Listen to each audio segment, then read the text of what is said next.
Major retailers are paying manufacturers and distillers to make their own alcohol products. So this is a 330ml glass bottle with cider for a supermarket. The factory is also making homebrand seltzers for bottle shops, and it buys grapes from local vineyards, which are turned into low-cost private label wines like Cab Sav and Pinot Grigio. And how much in one of these? 150,000 litres. James McDonald says the major retailers need companies like IDL to stay ahead of the trends. It's easier for a product to go from a concept straight through to the shelf if you're using people that already have the infrastructure set up. Liquor retailers like Dan Murphy's and Celebrations are now selling hundreds of homebrand products. It's really taken off, especially in wine and beer, and now we're seeing it more in spirits, seltzers and RTDs. Coles, which owns Vintage Cellars and Liquorland, grew its exclusive alcohol range by 8.5% last year. Its rival Endeavour is less forthcoming about sales figures. However, its chains Dan Murphy's and BWS added more than 500 private products last year. IGA liquor franchise Metcash and Aldi are also selling lots of private label alcohol.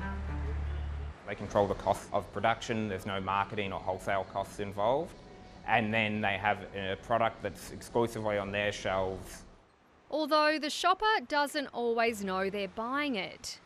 So I just bought this bottle of gin from a liquor store that's owned by the supermarket giant Coles.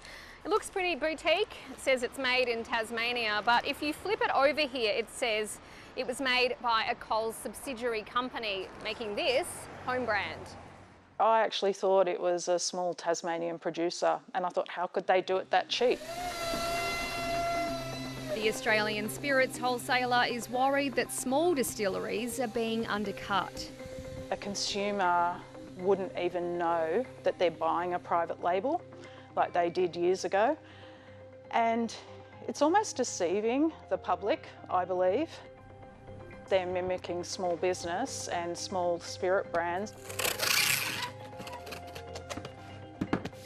Beer brands have also been raising concerns in public hearings to Parliament. Vertical integration of private label beers continues to erode shelf space for independent brewers. We're getting further squeezed by retailers preferencing private label products after they have met the terms of the majors. Coles and Endeavour say they work with brands to promote their products, and their private label varieties are helping shoppers on a budget during a cost of living crisis. IDL also says the retailers are supporting businesses like theirs. There will always be a place for homes of brands to be developed, and I don't think that's ever going to change. One industry's gain could result in a squeeze for others.